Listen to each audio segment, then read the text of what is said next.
we are going to be talking with Scale Computing. And our expert presenter here with us, Frank Seal, Lead Solutions Architect at Scale. Frank, I am very happy to welcome you to the EcoCast. I'm going to step back and hand things on over to you. Take it away. All right. Thank you for the introduction here. Well, as mentioned, the name is Frank Seal. I am one of the solutions architects here at Scale Computing. So many of you may know who we are. Some of you may not. So let's dive into a little bit about who we are and actually what we do. So we're one of the pioneers when it comes to hyperconvergence, right? And so we are the highest rated, most reviewed HCI product out there on the planet right now. So if you're curious, hey, do you have a case study that relates to me and my organization? More than likely we do. So feel free to reach out to us after this if you want to know more details on that. But hyperconvergence, some may know that buzzword, some may not. But basically what we set out to achieve was a dismantling of that traditional infrastructure that you see on the left-hand side of the slide here, right? Normally, I'm going to go out and try to buy the best of breed of the SAN. I'm going to network that up to some kind of host storage there.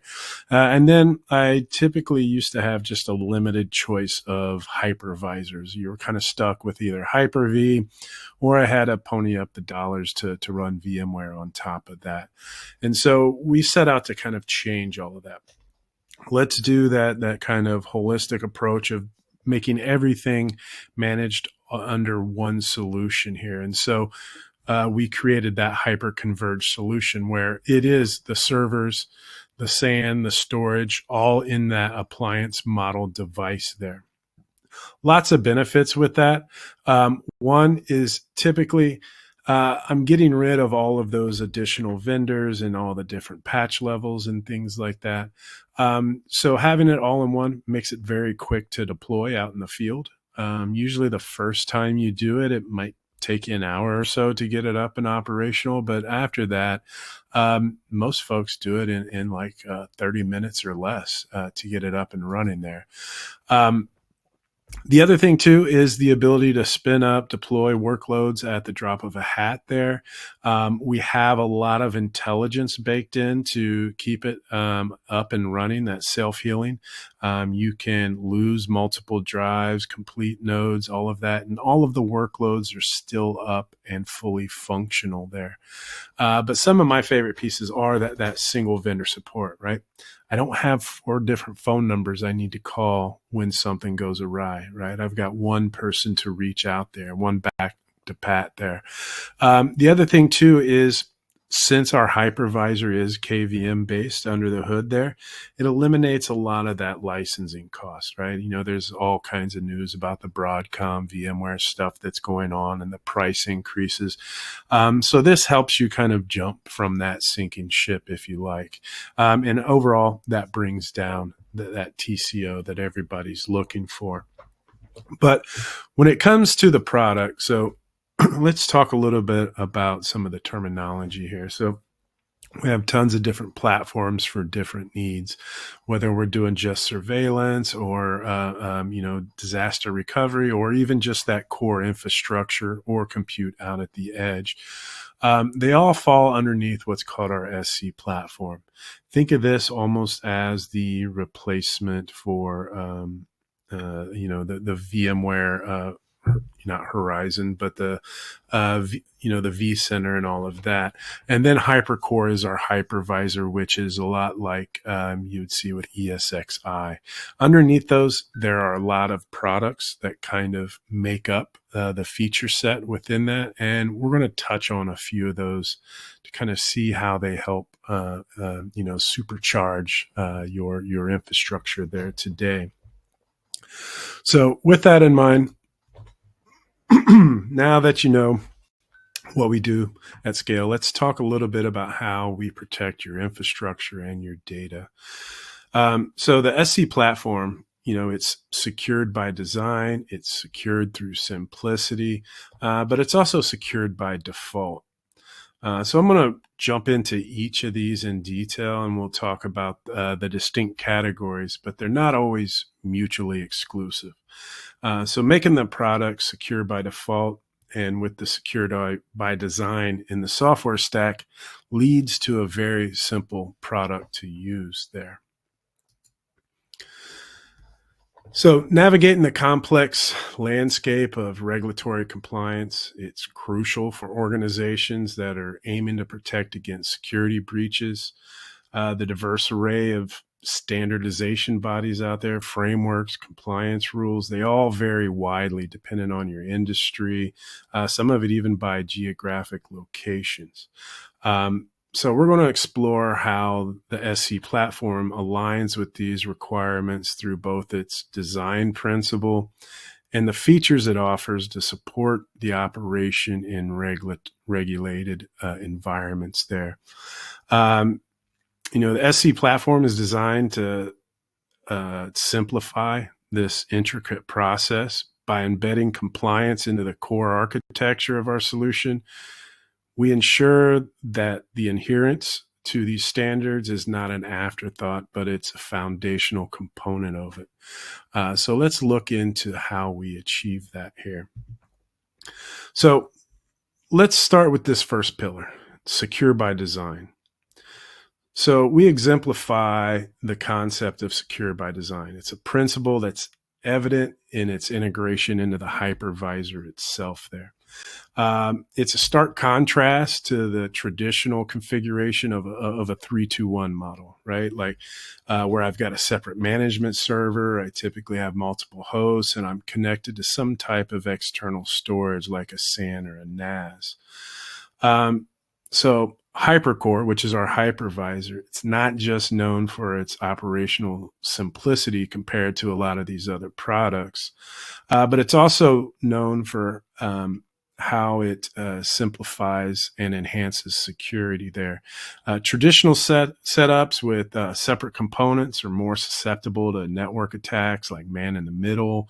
Particularly the complexity of doing the setup can lead to configurations in the environment itself.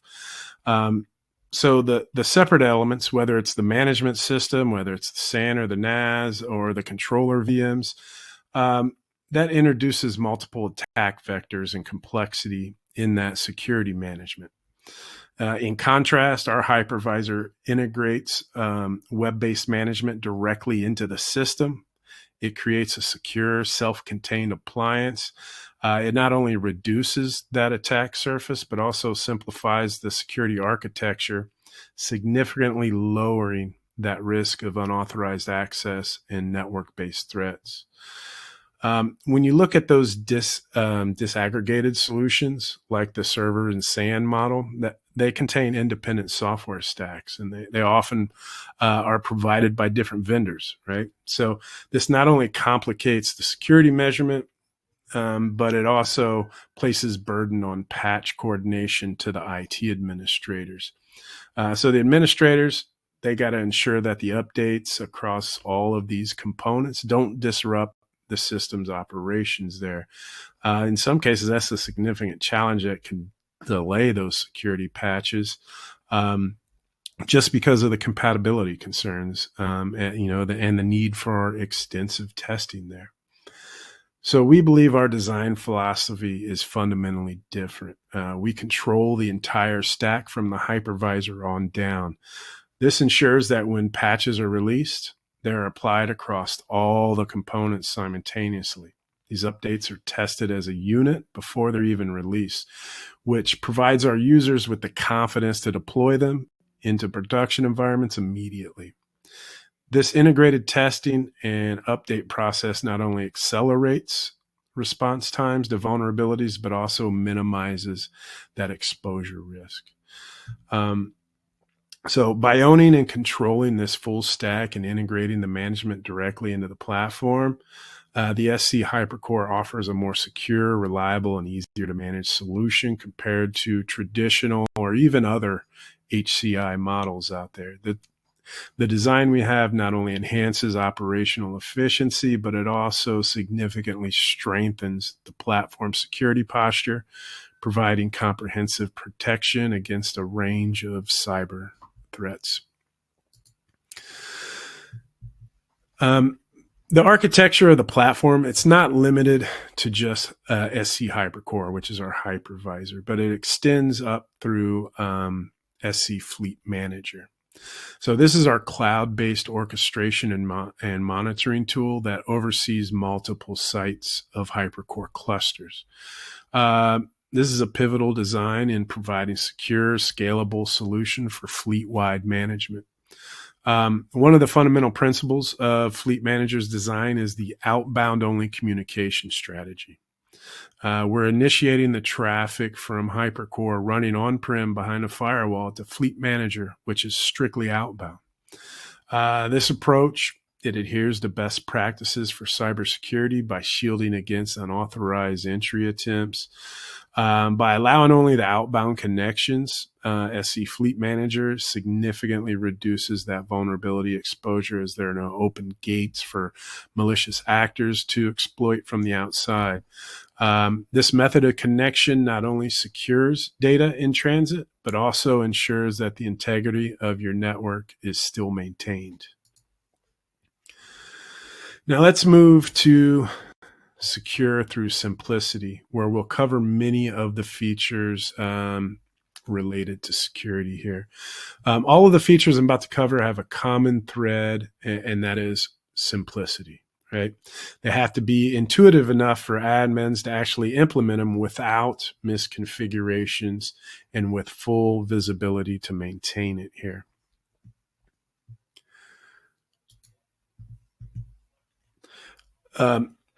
With both Fleet Manager and Hypercore, you have the ability to restrict which functions an individual can perform. So within Fleet Manager, that is by given a role for things such as viewing the cluster or adding and removing clusters. Similarly, on the hypervisor side, Hypercore, we can use role-based access control for roles like backup function, create a user for only a service, such as backing up the virtual machines, but no additional functionality beyond that.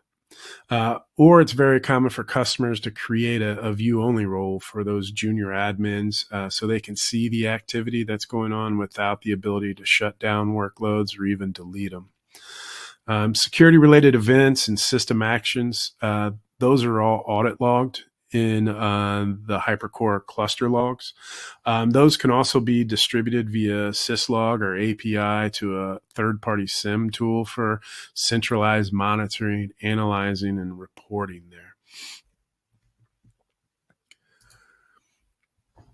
We've also continued on with role-based access controls. This works in tandem with our implementation of OpenID Connect on Hypercore and Google's Firebase on Fleet Manager to provide a single sign-on experience for those admins and users. This is an authentication process that allows users to confirm their identity with third-party IDPs such as Microsoft's Entra ID. When a user logs in, they're redirected to the IDP, which then authenticates that user and redirects back to Fleet Manager or the local Hypercore instance with a valid token that the application can then use.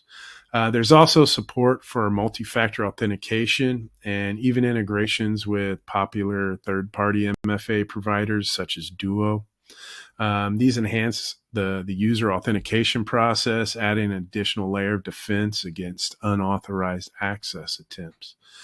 What I really like about this feature is that it just marries the best practices of authentication and also with the seamless experience of users across both Fleet Manager and Hypercore, underscoring the same theme here as the security through simplicity piece. SC Hypercore supports UEFI, enabling the use of secure boot A practice, it's a best practice in virtualized environments to use secured boot. When activated, secure boot validates the cryptographic signatures of the operating system and any other boot level software. If the signatures are authenticated, the virtual machine, it proceeds to boot up. Otherwise, it's going to block the loading or compromise software.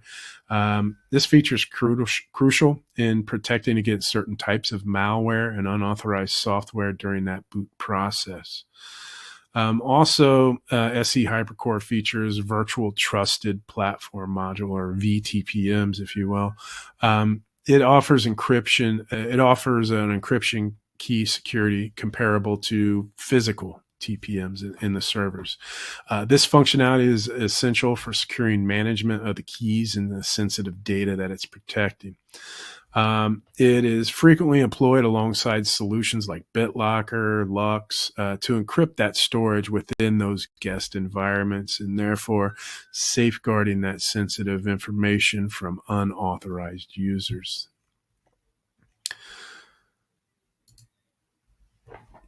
Let's talk a little bit about ransomware. So ransomware represents one of the fastest growing threats. It's causing not only financial harm to organizations, but also a significant personal stress for those IT admins. It encrypts the data, demands the ransom. We understand the severity of this threat. In some cases, people live in fear of this. There's operational paralysis. There's also that dreaded resume generating event there.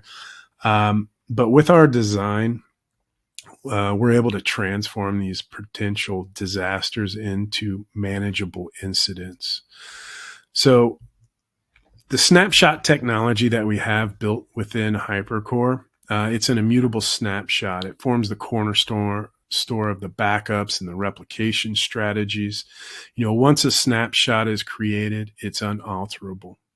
It can be cloned to new VMs, or I can take just the disk, throw it to another VM. In both cases, the original snapshot is never modified. Also, if you implement role-based access controls, it ensures that only the accounts with the necessary permissions can actually, touch and utilize those snapshots. So snapshotting can be an automated part of a comprehensive disaster recovery plan here. I think, how are we doing on time? You got a bit more time left if you want to keep going. Oh, okay. All right. For some reason, I was thinking I had a short period of time here, but no, you've got. Okay. I mean, we've got maybe another 8 minutes total. But if you want to leave some time for Q&A, cool. maybe 5 more. Yep. I'll hit a couple more slides and then we'll move on. But Good. I was looking at my clock there. So let's talk a little bit about a couple other things here. So a lot of this stuff, keeping the data secure, the system secured, it's somewhat manageable when it's locked away in a nice, secured, air-conditioned data center. But in some cases, that's not always feasible, right? As you can see from Gartner here, they're predicting there's going to be, a bigger transition from cloud into what's called edge computing. And that's basically all of these endpoints that you might have out in the field somewhere. It could be door access controls or video security systems at school buildings, or it could be quality control monitoring systems at county utility plants, things like that. But it could just be servers distributed, across, a campus here. But that critical data is not always found kind of in that protected server room there. And so to help with that, we have what's called our edge computing platform. And so we know these locations are not necessarily ideal for housing this type of data. It's typically, a janitor closet somewhere. It's not air conditioned. I can't put traditional SAN and servers in there. So some people will try to create a highly available solution with like tower servers and things of that nature, it doesn't always necessarily work out. So we have a wide variety of hardware. We have systems that are as small as 6 inches by 6 inches, right? Fits in the palm of your hand. I carry 3 or 4 of these in my backpack. I have a whole data center in my backpack. So these all contain these security features. The functionality has the hypervisor in it, the storage, the compute, everything within there. So we can accommodate those kind of small, tight spaces if need be there as well.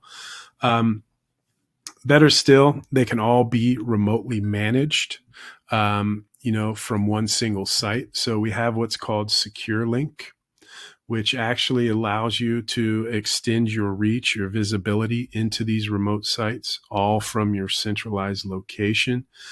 SecureLink, it operates by using a secure outbound connection from the cluster to a proxy service that's provided by Fleet Manager. And it's initiated by the cluster itself, so it makes it an outbound request to that SecureLink. Once that's connected, it ensures that all the data transmitted during this session, it's all encrypted. It's enhanced using security keys there. But during the SecureLink session, only the user interface layer is transmitted to the user's browser. So there's no underlying data passing back and forth or system controls that are being exposed during this.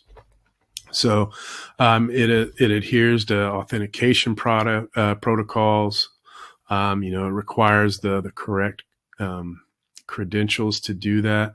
And then once the session is terminated or the user closes their browser, SecureLink automatically cuts off that outbound connection and immediately disconnects. So it helps to prevent unauthorized access, even if someone were to inadvertently leave that open. But this eliminates the need for complex and vulnerable access points. Some people, they put like RDP jump boxes at those sites, or they have just a plethora of VPN connections to do this. And so this is going to offer a more streamlined, cost-effective, and more secure solution to be able to not only reduce that risk and possible misconfigurations, but actually manage those workloads out there. And so that kind of falls into kind of the last component, that secure by default here. We have this philosophy that, hey, once I turn it on, it should operate and it should be in a manner that I feel safe with it, right? So we've embedded that zero trust principle deep within the architecture. And that ensures that security is not merely just an option, but it's a fundamental component of that system there. Let's see here. Timelines. Switch into some questions there, Frank, and then sure, we can do that. Yeah, yep, some sure, awesome, or I can ramble content. on. No, I bet, because there's so much to cover. These are huge topics, and there's so many different angles to come at it. And we did get some questions that I think maybe I'm going to ask you to follow up either in live chat or in email about kind of the student angles and student life perspectives. And I think those are really good conversations to have. Because we're short on time, I'm just going to sneak in one last question, and then we'll kind of wrap up from there. Can you talk a little bit about, we got a couple of questions around finding that balance between the access to information and accessibility of data with the need and legal need, as well as moral need to keep data secure, and how are organizations kind of fighting that or finding that balance? Yeah, so with that, most people, hey, we need access to that information, but we also got to make sure it's sensitive information, so it's got to be safeguarded. So, we support that balance through a number of methods. One of those is like the segmentation of the virtualization piece. So that allows you to basically create separate virtual environments or segmentations within that one infrastructure that you have. So that's a good way to kind of balance that. Also, always have data encryption intact in place. But a good role-based access control and authentication method goes a long way as well. We want to make sure that only the authorized people can access that sensitive data there. Well, Frank, as I said, I think these are big conversations that we're having, and we're condensing them down into about 24 minutes, which is clearly not enough time. So for somebody out there that would like to keep chatting with you, getting to know Scale a little bit better, what do you recommend as kind of the follow-ups as we're heading out of this webinar today? Yeah, I'm sure you can always reach out to me. My email address is there, or you can reach out to sales@Scale Computing. And then we'll align you with, wherever you are. We have reps in all territories, and they can strike up that conversation here. See, hey, is this a platform that's worth looking at? Or, we can guide you any way we can. Well, and I sort of hijacked your slide with your contact info, because I also put up this poll question here because we want to make sure that for everyone out there in the audience that you are able to get those follow-ups. So a great way is to reach out to Frank and continue the conversation with Frank, reach out to the sales team, reach out, visit the Scale website, and also click on the wish list right there up on the screen. Click on what would be helpful for you. Are you looking for that data sheet, the white paper, a case study, whatever's going to be useful for you? And then Scale will get that information and hand it right to you. So it makes life nice and easy, which, as we know, is rare and wonderful. So Frank, I want to thank you so much for coming here and being a part of our conversation today. It's been an absolute pleasure chatting with you. Hey, my pleasure. Let me know if you need me again.